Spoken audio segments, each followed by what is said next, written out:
Muito boa tarde, audiência do Conversa de Cerca Podcast. Como é tradição, às quartas-feiras, às 15 horas, horário de Brasília, o Notícias Agrícolas traz para você esse podcast. E no episódio desta quarta-feira, 25 de maio de 2022, o assunto é bastante importante, é uma data importante para o Brasil, porque o Código Florestal Brasileiro completa 10 anos. Por isso, para compor a bancada do Conversa de Cerca hoje, Alexander Horta, chefe de redação do Notícias Agrícolas comigo, meu parceiro de trabalho, Alex. Boa tarde, é um prazer mais uma vez dividir a bancada contigo. Obrigada.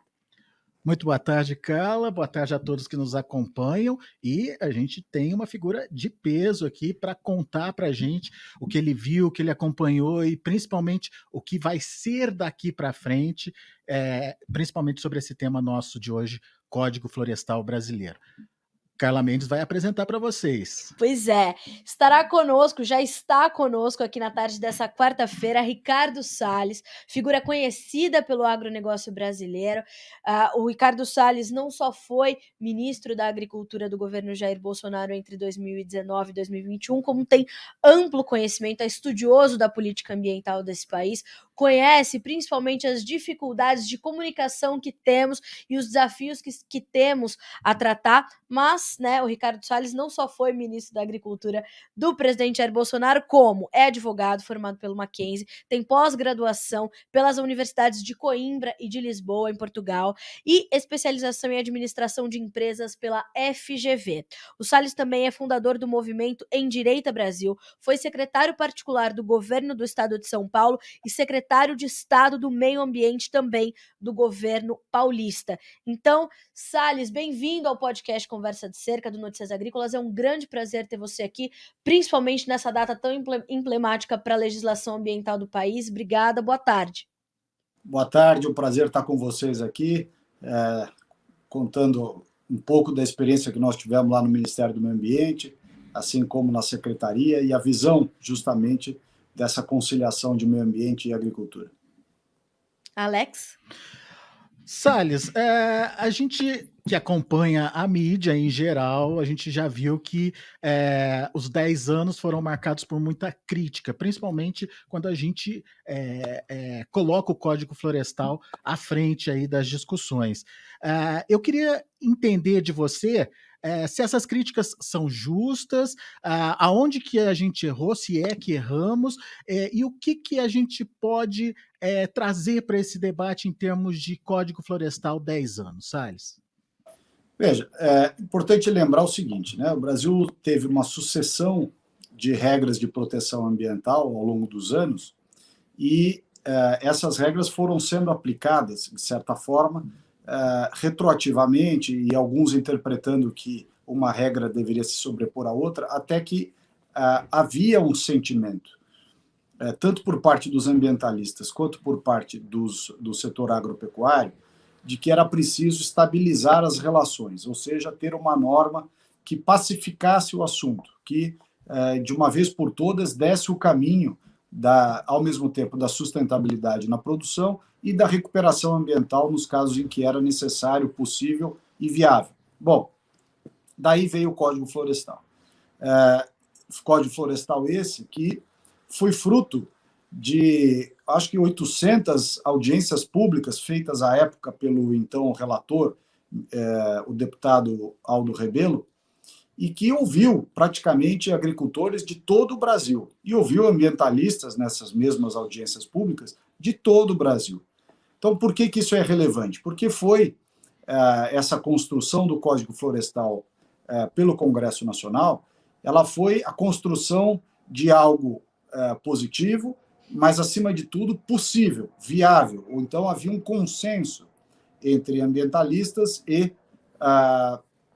e agricultura, agropecuária, dentro do Congresso Nacional naquela altura. Agora, isso não isentou, né, e aí entra uma pequena crítica, não eliminou a discussão jurídica que foi travada nos tribunais brasileiros, tanto no Supremo Tribunal Federal quanto nas cortes estaduais, acerca de uma série de pontos contemplados pelo Código Florestal. Eu vou citar apenas um, que é muito relevante e que acabou sendo suscitado pelos ambientalistas, tanto aqueles que compõem instituições como o Ministério Público, quanto advogados, professores, enfim, entidades. Discutiu-se o artigo 68, relativamente à recuperação ambiental, às áreas consolidadas, enfim. O que acabou acontecendo com essa discussão nos tribunais, que paralisou os efeitos de alguns artigos, entre eles o 68? Acabou que vários projetos de recuperação ambiental que poderiam ter sido colocados em prática desde a publicação do Código Florestal não foram. E por que não foram? Porque havia uma insegurança jurídica de tal forma, de tal ordem, que mesmo aqueles que apresentavam os seus passivos ambientais e queriam resolver esses passivos ambientais, ficavam em dúvida se deveriam ou não seguir a norma, que norma seguir, qual era o marco temporal que deveria ser aplicado, qual era a regra no tempo e no espaço que deveria ser aplicado. Isso foi gerando uma insegurança jurídica de tal ordem que esses processos de regularização ambiental, esses procedimentos, acabaram ficando em aberto, suspensos, sem implementação. Quem que perdeu com isso? Perderam os agricultores, os pecuaristas, enfim, o setor do agro, claro, mas perdeu também o meio ambiente, porque muitas dessas ações que ficaram em suspenso eram favoráveis à recuperação ambiental. Então, isso já mostra, desde logo, o nível de beligerância, né, de disputa que havia naquele momento. Alguns, principalmente os ambientalistas, como eu disse, alguns ambientalistas, de certa forma, demonizaram lá atrás o Código Florestal e, curiosamente, passados 10 anos do Código, são esses, inclusive, que hoje reclamam que o Código não está sendo cumprido, que o Código é muito bom e que o Código deveria ser cumprido à risca. Quer dizer, veja como o amadurecimento das normas ele leva tempo para acontecer. No caso do Código Florestal, 10 anos.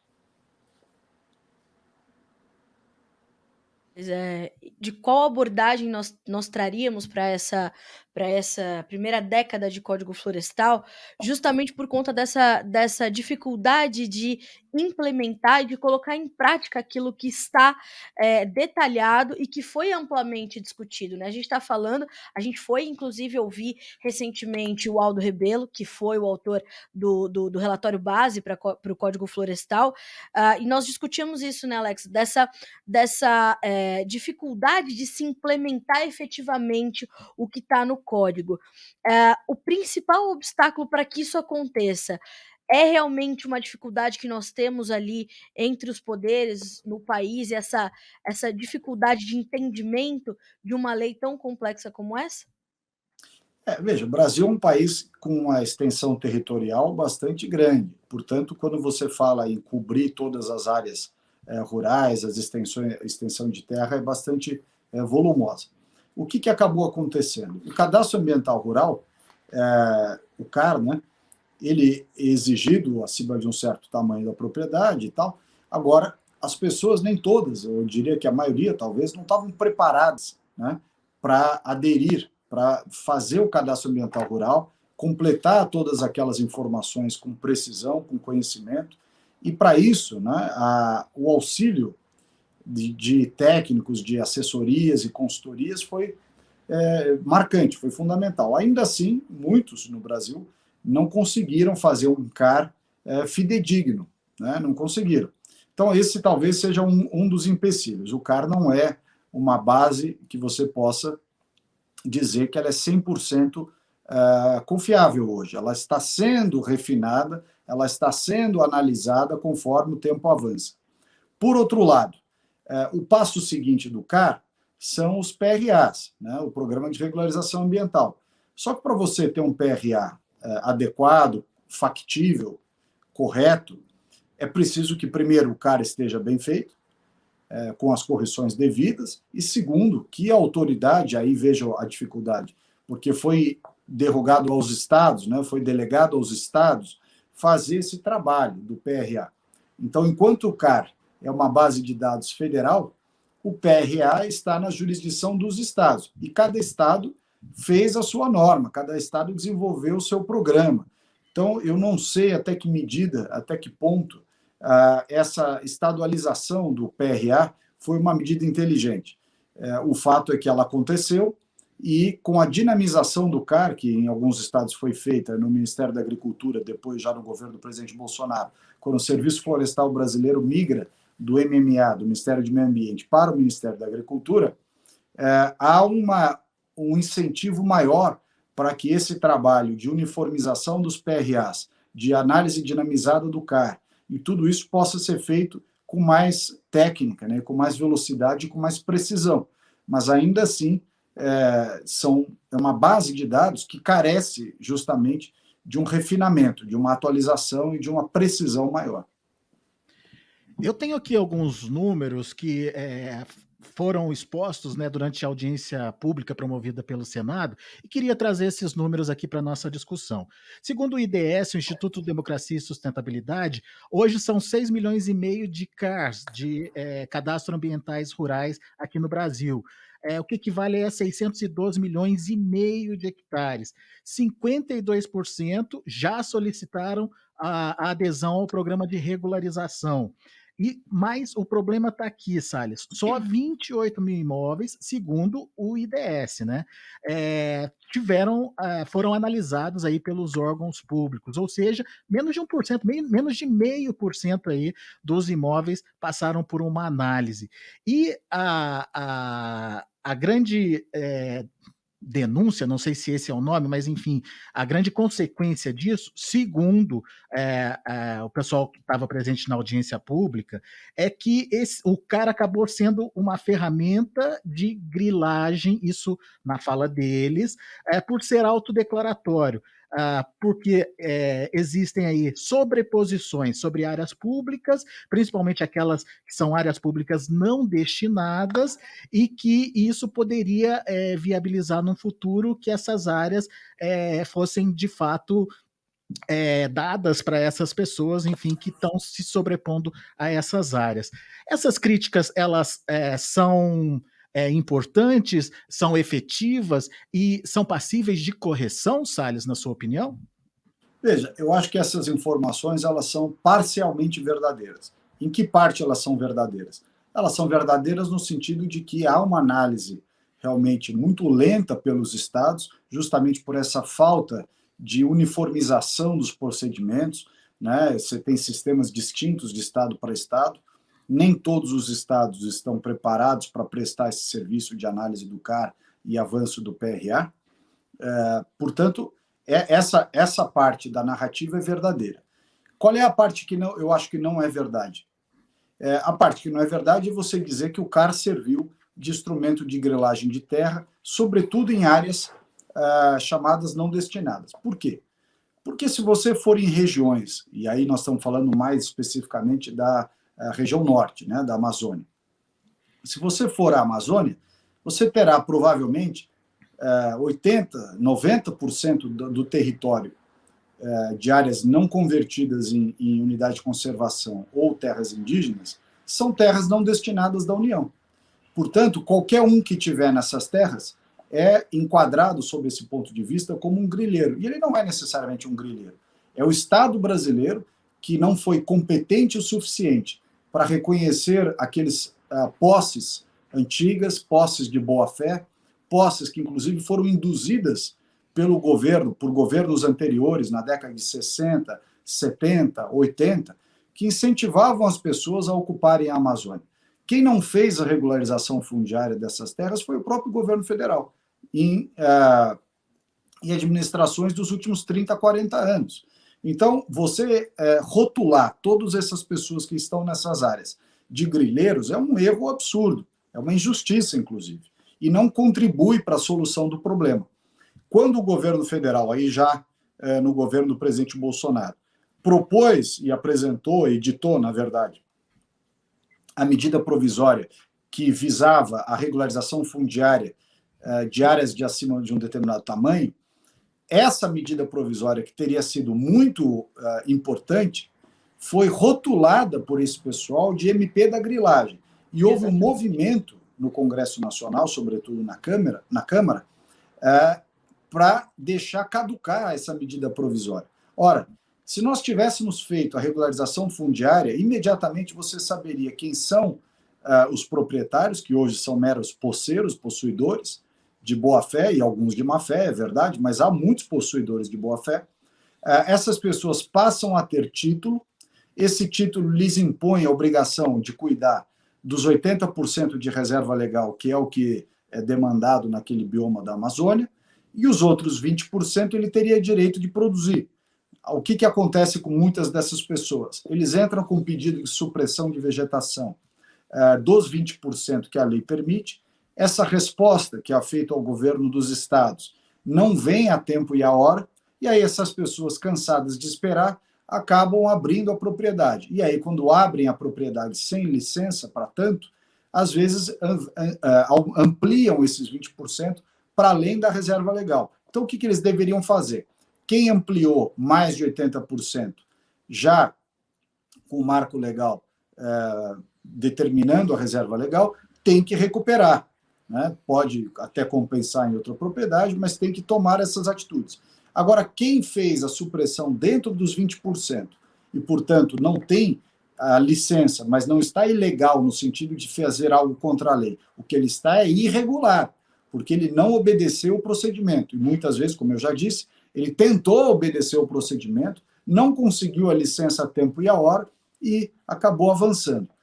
Isso não justifica, mas explica muitas dessas irregularidades ou dessas posses que acabam se tornando área produtiva, mesmo sem licença, muitas vezes. Então, é preciso ter uma visão muito pragmática do que efetivamente acontece naquela região norte. Claro, acontece em outros lugares do Brasil, mas a grande discussão ela acontece no vasto território do bioma amazônico. Então, essa é uma lógica importante de ser observada. Você saber destrinchar, saber diferir, fazer a distinção entre o que é ilegal, irremediavelmente ilegal, e aquilo que é irregular. Né? Essa é uma medida importante que essas análises aí que foram mencionadas não tratam disso. Né? Ela passa ao largo disso, colocando todos esses produtores numa ilegalidade absoluta, o que não necessariamente é verdade. Eu acho completamente importante essa discussão, porque a discussão começou justamente com essa preocupação que nós temos com a comunicação e o repasse dessas informações. E eu percebo, Salles e Alex, que a gente, mesmo 10 anos depois, a gente ainda tem as informações um pouco truncadas, o que acaba gerando uma enxurrada de notícias completamente confusas e que levam a informações distantes dessas realidades, principalmente dessa realidade que o Salles acabou de descrever com muitos detalhes. Essa essa falta de contexto das informações é completamente importante e preocupante, algo que a lei da regularização fundiária veio para tentar suplantar, e ainda encontra esses obstáculos, como ele mesmo falou, né, Salles? Essa questão de nomear como MP da grilagem e os grandes lacradores da internet, tentando mudar o contexto da própria lei, né? E é aquela coisa, o jogo de palavras, a Isso. narrativa que se cria, e o engraçado, Salles, é que todo mundo vai para o mesmo lado, não se amplia essa discussão como você fez agora, trazendo essas informações para a gente. Né? O que está faltando? Aonde que a gente está errando, Salles? Veja, o Brasil padece, infelizmente, dessa falta de comunicação do setor produtivo. Porque as pessoas do setor produtivo estão, até com uma certa razão, preocupadas em produzir. Desculpem aqui o pleonasmo, mas é que elas têm menos, digamos assim, tempo livre para poder se dedicar a questões como essa. Os governos passados utilizaram o tema ambiental como, digamos, uma espécie de justificativa para transferir dinheiro para ONGs, para certos acadêmicos, para algumas pseudo-autoridades que fizeram dessa discussão ambiental o seu ganha-pão. Então, eles têm uma posição muito radical e absolutamente tendenciosa sobre esse assunto, porque é com isso que eles criam um certo alarmismo e ganham dinheiro em cima disso.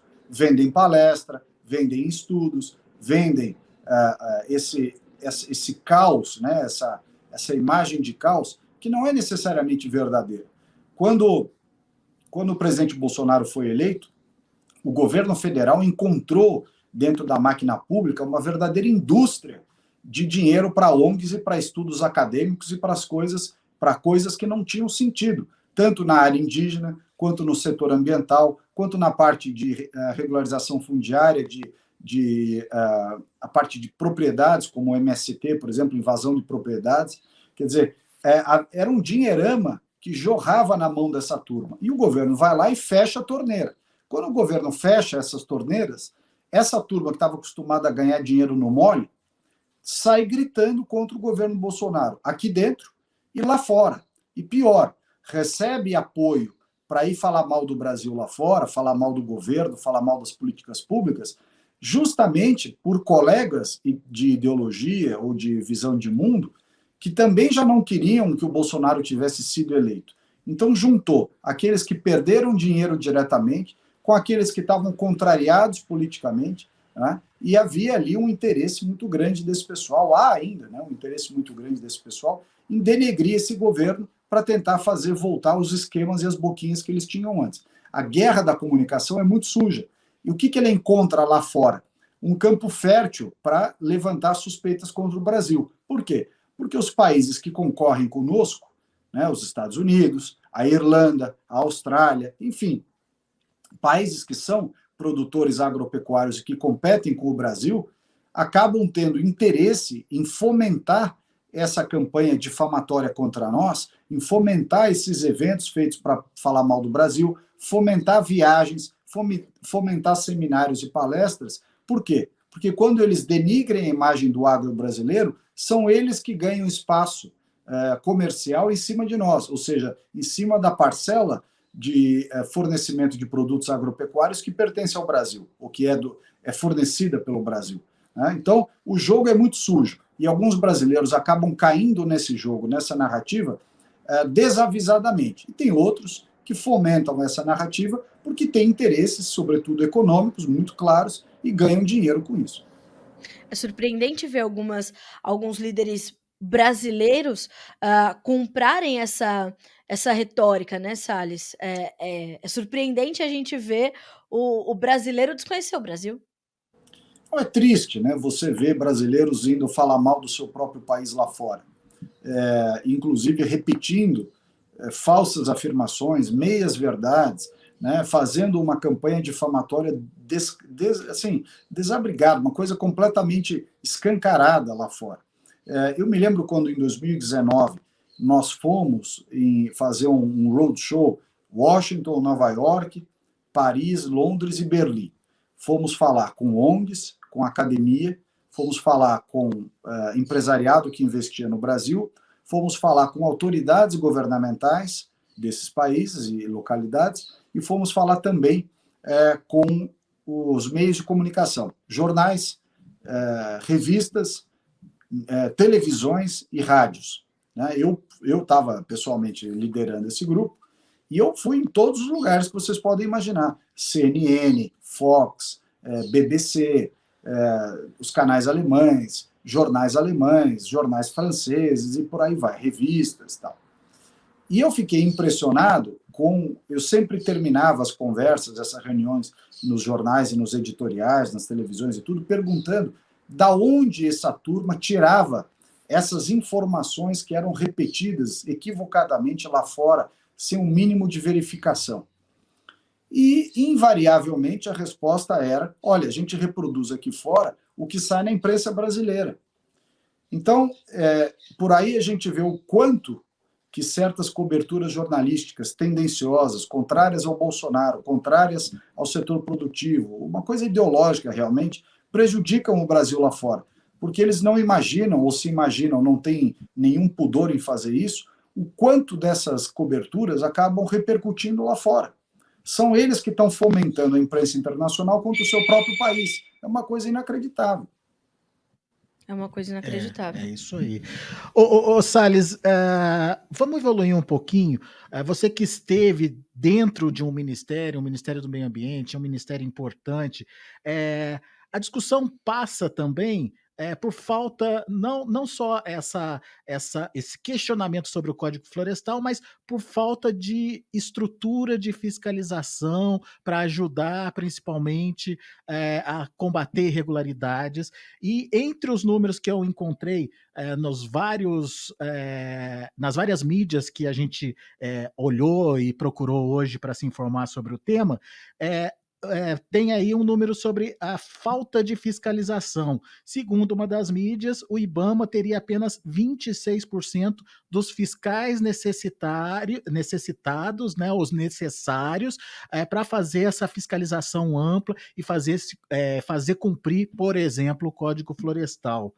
Até que ponto isso é verdade, Salles? Falta recurso? Eu não sei se o percentual é esse, mas só para vocês terem uma ideia, nós herdamos, ao contrário do que essa narrativa de que o governo desmontou o sistema ambiental, isso é uma mentira. E é uma mentira por várias razões. Primeiro, que o orçamento dos órgãos ambientais vem caindo desde 2009, 2010. Então, isso não é uma decisão do governo do presidente Bolsonaro, e sim da máquina pública como um todo, que absorve parcela significativa da parte discricionária do orçamento e vai sobrando cada vez menos para várias áreas, dentre elas o meio ambiente. Então, isso já é um movimento que vem de 10 anos. Segundo, fazem 7 anos que não há concurso público para suprir as vagas do IBAMA e do ICMBio. Resultado, o governo do presidente Bolsonaro recebe o IBAMA e o ICMBio já com 50% de déficit de funcionários.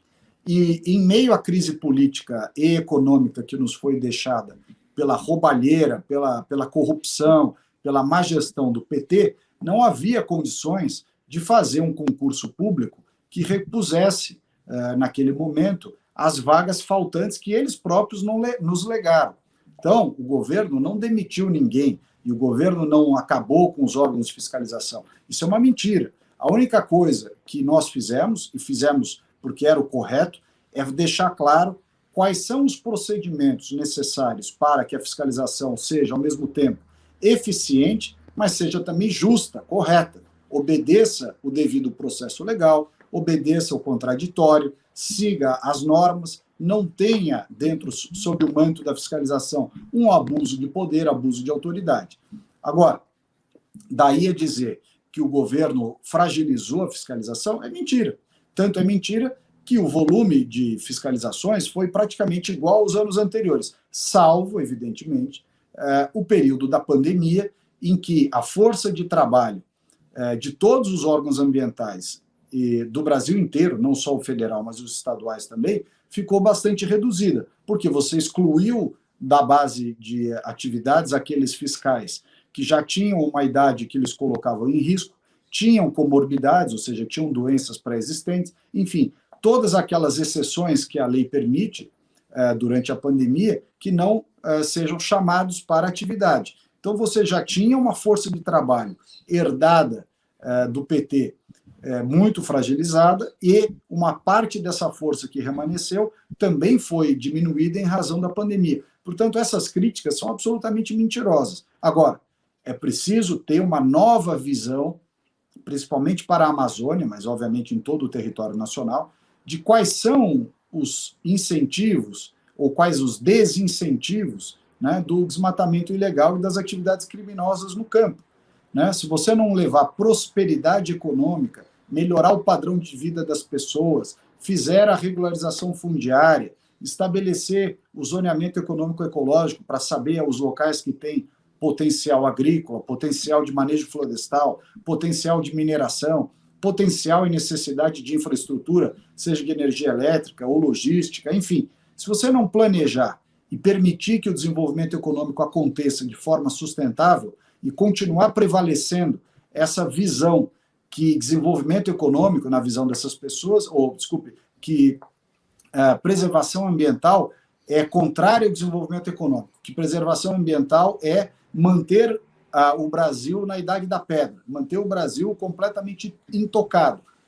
Essa não é uma fórmula inteligente, porque essa visão traz pobreza, miséria e, portanto, como disse o Paulo Guedes lá em Davos em 2019, pobreza e miséria são os maiores inimigos do meio ambiente. Se você não tiver prosperidade econômica, não tem cuidado ambiental.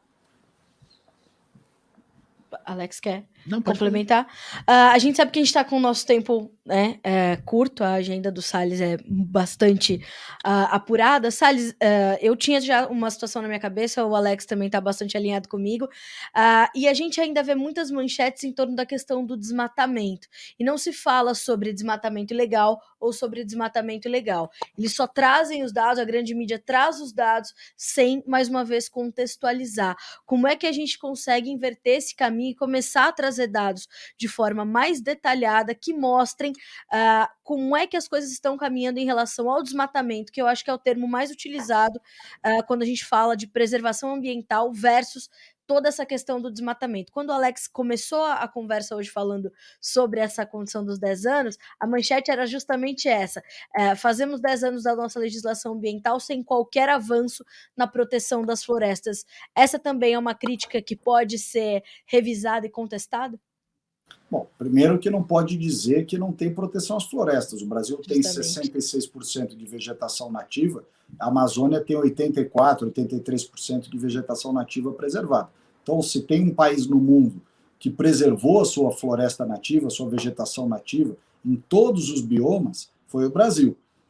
O que mais sofreu, evidentemente, foi a Mata Atlântica, porque a colonização brasileira começou do litoral, e a Mata Atlântica está muito próxima ao litoral, a faixa litorânea, então essa sofreu mais. Mas, na média, 66% da vegetação nativa brasileira está preservada, e está preservada principalmente dentro das propriedades rurais, que têm as suas reservas legais, têm as áreas de preservação permanente, têm recuperado as suas APPs e as suas reservas legais. Agora, essa distinção estatística entre o que é desmatamento ilegal para aquilo que é feito dentro das normas, né, conforme o Código Florestal e tudo mais, ela é fundamental. Mas ela tem uma dificuldade muito grande. Por quê?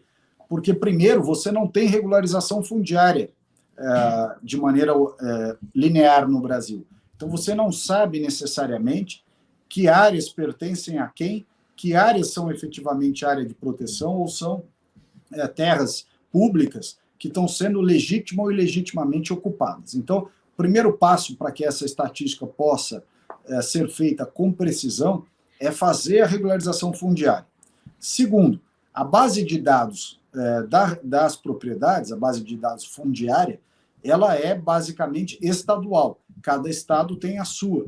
E aí, consequentemente, também as licenças de supressão de vegetação também são concedidas pelas autoridades estaduais. Então, é preciso cruzar os dados das bases de dados estaduais, propriedades e licenças de supressão, para aí, então, você fazer uma radiografia nacional daquilo que foi feito dentro da lei, daquilo que poderia ter sido feito dentro da lei, mas por um erro administrativo ou algum problema procedimental está sendo classificado como ilegal, e, em terceiro lugar, aquilo que é efetivamente ilegal e que não tem jeito.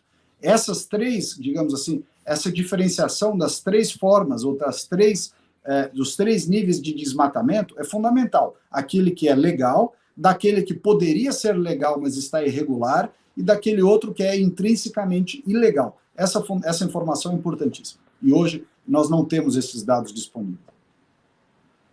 E quem poderia fazer isso, Salles? Porque é fundamental que exista essa comparação, né?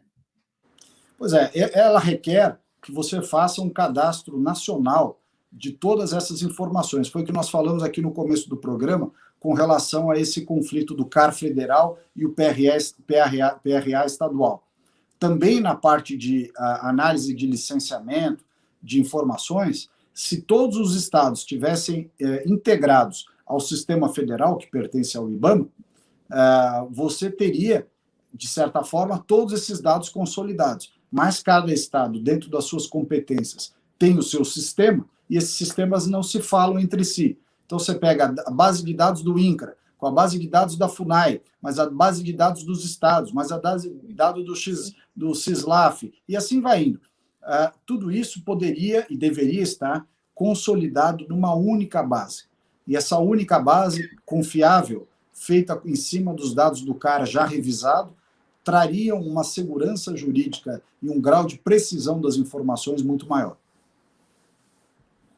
Muito bem.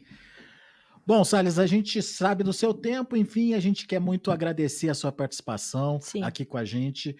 Foi um prazer ter você conosco nesse breve bate-papo. Eu sei que a gente tem muita coisa para te perguntar ainda, mas a gente te convida já para voltar numa outra ocasião para a gente poder evoluir nesse tema que é tão importante, tanto para o meio ambiente quanto para o agronegócio. Eu agradeço muito o convite aí para estar com vocês. Vamos marcar outras vezes aí. Com certeza. Já está convidado para vir aqui aos nossos estúdios, viu, Salles? Para ter mais tempo aqui com a gente, porque se a gente pudesse, a gente ia ficar aqui te questionando para você nos ajudar a trazer soluções tanto para os ambientalistas quanto para os produtores rurais a tarde inteira. Então, muito obrigada, principalmente por poder estar com a gente numa data tão importante como essa, viu? Mais uma vez, nós te agradecemos. O Notícias Agrícolas está sempre de portas abertas para ti. Obrigada. Muito obrigado. Um abraço a todos aí. Um abraço. Um abraço. Até a próxima.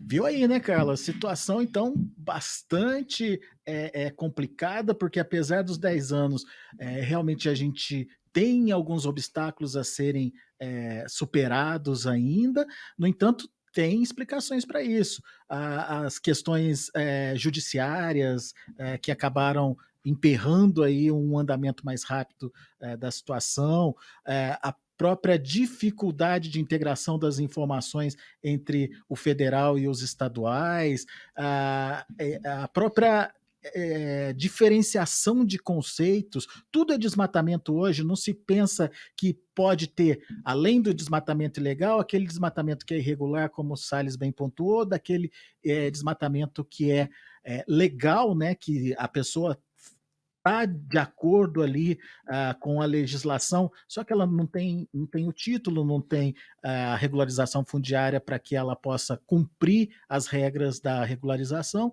Então, fica difícil, né? É uma guerra de narrativas, como a gente falou aqui. E, Alex, eu me lembro bem na sequência da aprovação do código, há 10 anos, e a gente ainda vê esse problema acontecer, que era essa dificuldade do produtor de fazer efetivamente o CAR. Já no começo da implementação desse trabalho, a gente tinha essa dificuldade. Os produtores tinham muita dificuldade, o sistema ficou completamente sobrecarregado, estrangulado, e a gente tinha essa dificuldade. A gente suplantou essa dificuldade, mas aí a gente criou o PRA, né, o Programa de Regularização Ambiental. Era mais um passo para o agricultor. Aí, mas não vai ser uma grilagem? Não, vai ser uma grilagem se você não tiver uma fiscalização. Uma fiscalização, qual foi o termo que o Salles usou? Uma análise desses números.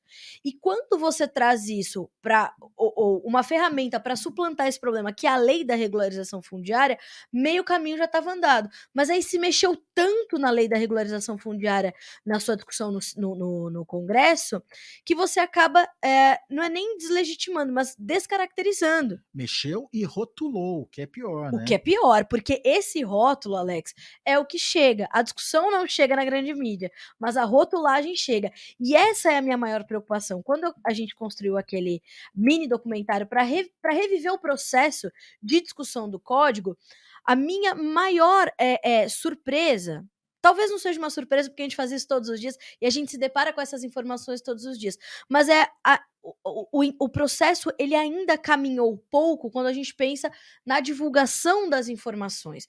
Todo desmatamento é desmatamento. Não, existe o desmatamento legal. E a doutora Samantha Pineda fala muito sobre conversão de áreas, né? Quando você faz um desmatamento, você precisa abrir essa área para converter em área produtiva, você está pensando numa outra condição. Desmatamento acaba sendo pejorativo. Se tornou um termo pejorativo. E esses termos, Alex, eles não só mancham a imagem do Brasil, como eles comprometem uma série de relações diplomáticas, comerciais, que poderiam ser importantes, mas elas perdem a importância no momento em que esses nossos concorrentes, eles deslegitimam a nossa legislação.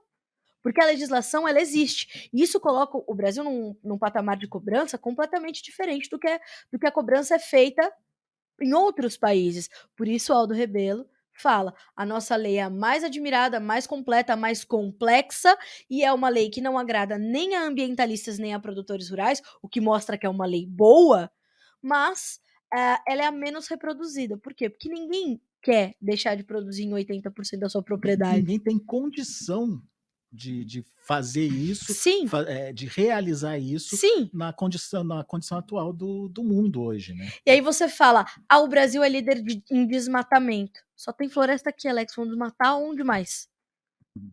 A doutora Samantha teve uma situação que eu falei: "Vamos repercutir?". Ela falou: "Vamos, porque nós somos líderes em desmatamento, somos porque só temos aqui áreas para abrir", né. Aí volto a dizer, os termos precisam mudar, a gente precisa continuar. Nós como mídia especializada, vamos talvez encabeçar esse movimento, de mudar os termos, ou de aprofundar as discussões, aprofundar os temas. Eles são muito rasos, Alex. Exatamente. E toda essa questão em cima das narrativas acaba virando uma bola de neve. Você acaba vendo isso ser repercutido e falado, enfim, e reconduzido até os pequenos. Às vezes eu vejo a minha filha, por exemplo, que hoje tem 11 anos, reproduzindo algumas coisas que ela aprendeu na escola e que é, não vou dizer que são mentira, mas são meias verdades. Por que não explicar a coisa certa, né? E a minha preocupação tá nos pequenos, que é a base, e que base que a gente está construindo, de brasileiros que ainda desconhecem o Brasil real, mas a minha preocupação também é com a nossa geração. Porque quando você fala: você tem alguns dados aí sobre a reserva legal, não tem? De quanto é a reserva legal em cada bioma? Sim, tem. Tem. Então vamos lá para o cerrado, 65%. 65%. 65%. Você apresenta esse dado para alguém, Alex, 65% de reserva legal, de de preservação. preservação. Você tem que estar com 65% da sua área privada Sem produzir. sem produzir. Você só vai produzir. Vamos mudar. Então, você é um produtor rural do Cerrado, só pode produzir em 35% da tua propriedade. Você apresenta isso para uma pessoa, para um cidadão da cidade? Bom, mas ainda assim é bastante, não? 65 não é pouco? Não teria que ser mais a área de preservação? Ou aí você vai comer o quê? Você quer pagar menos no saco de 5 quilos de arroz, mas você quer que a gente produza numa área menor ainda? Esse 66% de floresta que a gente tem preservado, Alex, esquece que eles não estão contabilizando. Você desce daqui pra Praia Grande, aquele tanto de árvore que você tá desconsiderando, Alex. E na Amazônia esse índice é maior ainda, é 80%. E aí, a gente, antes do Código Florestal, Alex, a gente já tinha a moratória da soja, meu amigo. E aí era lei sobre lei. A gente teve essa discussão, E lembra? aqui é importante a gente destacar que não na Amazônia, na floresta, Floresta pelo amor de amazônica. Deus, não é isso. É no bioma amazônico, região. 5 estados, Alex. Exatamente. 5 estados. Exatamente. E se a gente traz essa discussão para a própria floresta, ela é mais grave ainda, Alex, porque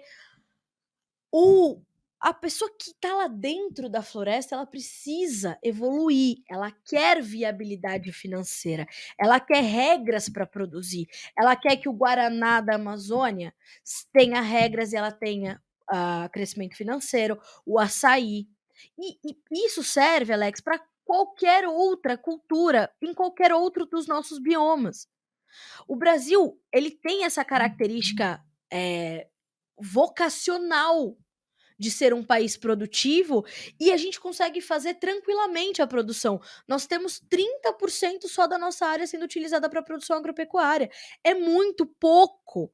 E não é para a gente ocupar o 100%. Quando a gente fala isso, parece que a gente está falando, não, vamos sair derrubando tudo. Não é essa a conversa. A conversa é que a gente tem lei para preservar. E porque nesses 30% você tem que considerar aquelas áreas que são de pastagens degradadas que podem ser ocupadas ainda pelo plantio de alimentos, por exemplo, de grãos, E por quando a exemplo. gente fala dessa conversão de área, isso precisa estar na conta. É isso que vai acontecer. A gente vai começar pelo que já está aberto. A gente tem um marco temporal para decidir aonde a gente pode abrir. A gente tem esses parâmetros dos desmatamentos, das aberturas de área, do que se pode abrir em cada área. Alex, se você vai a Portugal, o rio termina aqui, a plantação começa aqui. Quanto a gente tem de margem de rios e cursos d'água? Essa foi uma das discussões mais longas. Você lembra? Lembro, opa. Quantos metros vamos deixar do curso d'água, do olho d'água, do rio, do que. De tudo. A gente pensou em tudo. Porque o rio não é uma coisa só, Não ele é uma. aumenta e diminui de acordo com o volume de água que tem, por conta da Exato. chuva, do fluxo, enfim. E o código é tão detalhado que ele pensou em cada coisa dessas. O Aldo fala isso no documentário, Alex. Nós estivemos em todos os biomas ouvindo todas as esferas que eram precisas serem ouvidas para essa discussão. Então, assim, por isso eu falo, o processo de entendimento da lei ou de busca por conhecer a lei, ele é lento ainda. A lei é muito boa, mas os entraves impostos pelo sistema pela esfera judiciária e pela falta de vontade do brasileiro de conhecer a nossa lei ambiental faz essa reprodução do discurso. Isso é muito sério, Alex. É isso. É Se isso. deixar, a gente fica aqui, né? Debatendo. Né? Eita, nós. Muito bem. Alex, obrigada, né? Olha só, esse Conversa de Cerca foi metade com o Ricardo Salles, metade entre eu e Alexander Horta, porque a gente...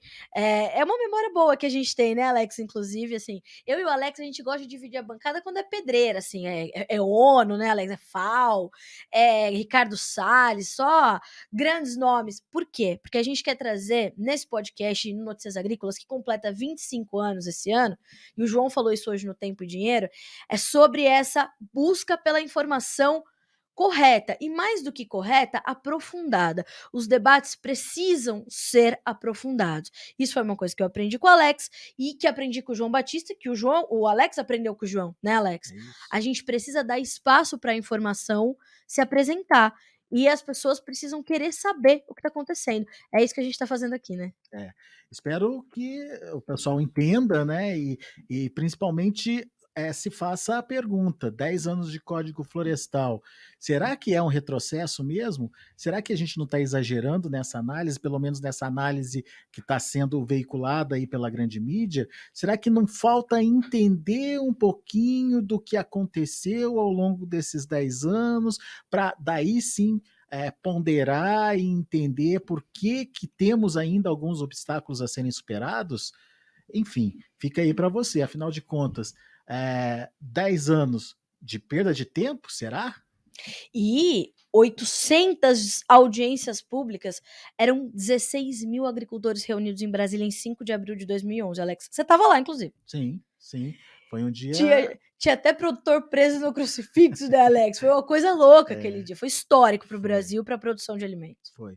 E cada um lutando por um pedacinho do Código Florestal para que esse Código Florestal fosse mais favorável para o seu lado. De um lado ambientalista, do outro lado o agronegócio, enfim, um embate que, como a própria Carla trouxe, como o próprio Aldo Rebelo trouxe, no final das contas, ninguém gostou. Por isso a lei funcionou, por isso a lei é importante. Olha, esse dia foi realmente histórico, assim, a gente tem, como eu falei, né, a gente tem essas boas lembranças desse caminho que a gente faz aqui no jornalismo, e a gente quer deixar muito claro que o espaço está muito aberto para você que está nos ouvindo. Faça suas críticas, faça seus questionamentos, busque entender a lei, venha e traga o seu feedback para nós. Não consegui fazer o cara ainda. O meu prato tá complicado. Eu tenho dificuldade para ter a licença para fazer minha conversão diária. A gente quer muito ouvir você. O Conversa de Cerca, ou Notícias Agrícolas, que, volto a dizer, completa 25 anos esse ano, e justamente tem essa vida longa porque dá espaço e dá luz aos debates, a diferença e a divergência de opiniões, e é isso que marca esse episódio do Conversa de Cerca, e faça essa reflexão que o Alex te propõe nesse momento.